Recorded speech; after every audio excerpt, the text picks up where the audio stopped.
Forgot the 3, 2, 1 countdown. Hey, everybody, it's Mike with the Quit Sugar Summit and sugaraddiction.com. I'm here with Sheila Sherman.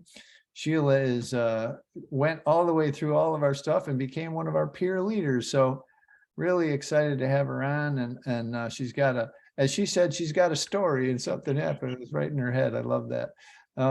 So Sheila, tell us what's going on. Introduce yourself and tell the folks what happened to you before you ran into us at sugaraddiction.com, the 30-day challenge.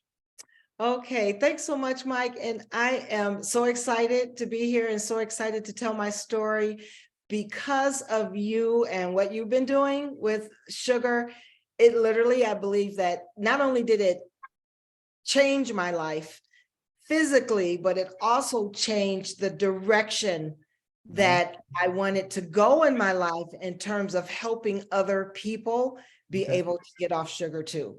That was nowhere in my plans. And last year, what happened was, the reason why this is in my head is because and it's in my heart because it happened in such a dramatic kind of way. And what was dramatic is that I had this pain, nerve pain in my hands and in my feet that gradually over like a couple years started getting worse and worse and worse. So by the time I found the Sugar Summit, literally last year, I was laying in my bed at night crying because I had shooting nerve pains in my fingers, in my feet. It went from my feet to my legs and my thighs, and even started getting into like my abdomen, if abdomen. If anybody touched me, if my husband hugged me, I'd go, ouch, it was so weird. I didn't know what was going on.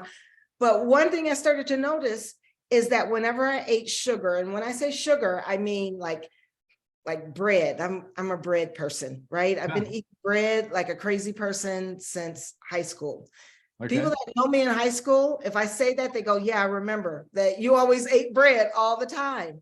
And so if I ate bread or a cookie or whatever, I knew not to eat a bunch of sweets. I think all of us know that.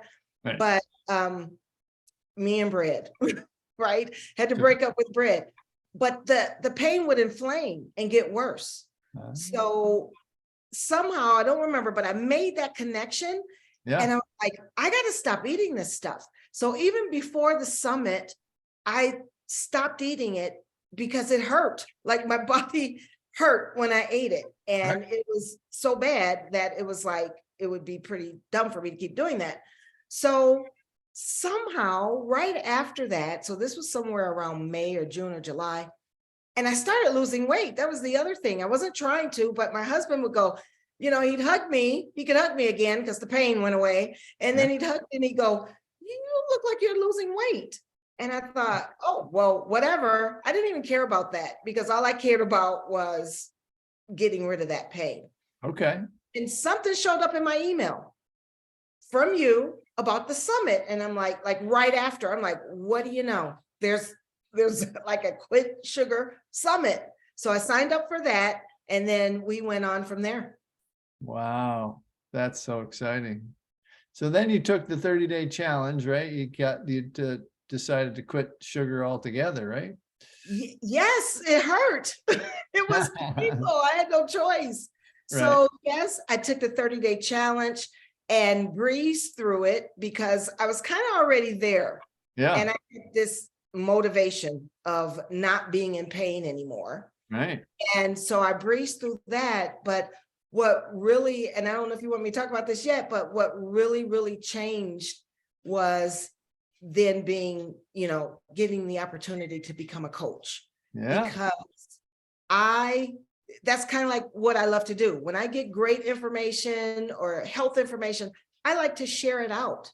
Yeah. And this made such a difference for me in my life that it was like, everybody needs this message. At least they need to know and be able to make a decision of whether they want to continue and eat sugar or no. They need to know to associate maybe some things that they're going through, see if it has anything to do with sugar. And if it does, then be able to make their choice from there, an informed choice.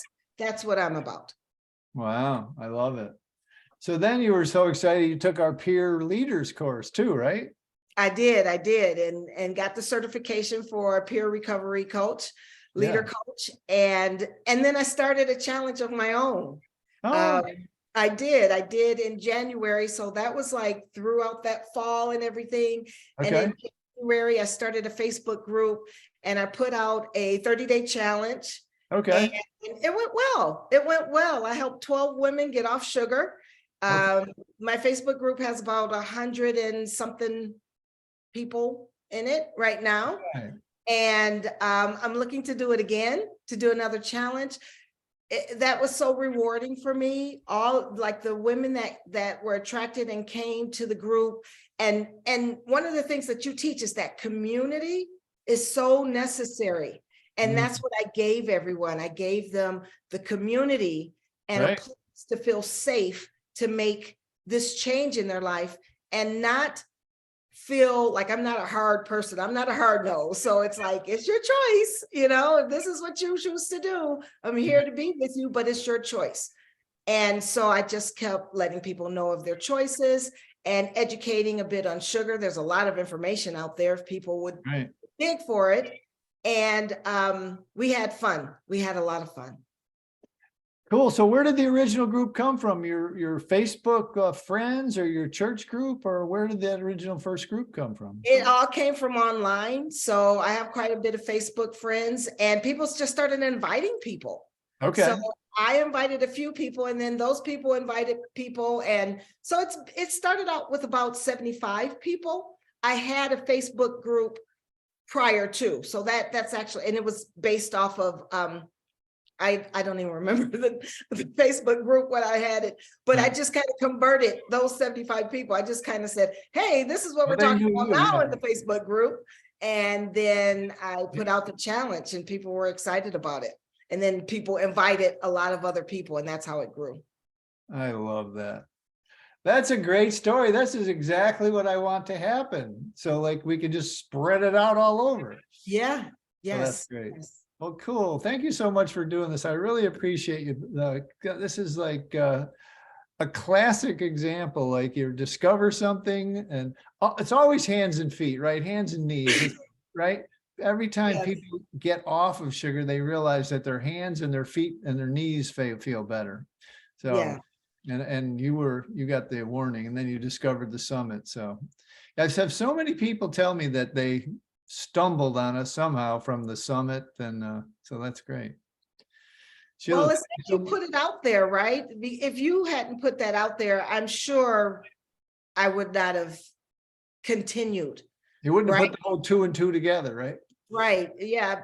Because then I started feeling better. And what happens when we start feeling better? We kind of creep into those same old habits again. And well, can I eat one slice of bread and see if my hands feel okay? And that type of thing. So because of the knowledge, though, and being able to learn more and confirm what my suspicions were around sugar and the connection between the pain I was feeling, that's all your work. That's all what you did. So I want to just thank you.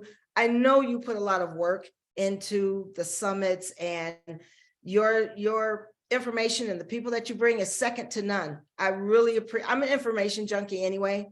So all that teaching and training was awesome. And I really appreciate it. Sheila, thank you so much. I really appreciate it. You take care now. Bye. Okay, then. Bye-bye.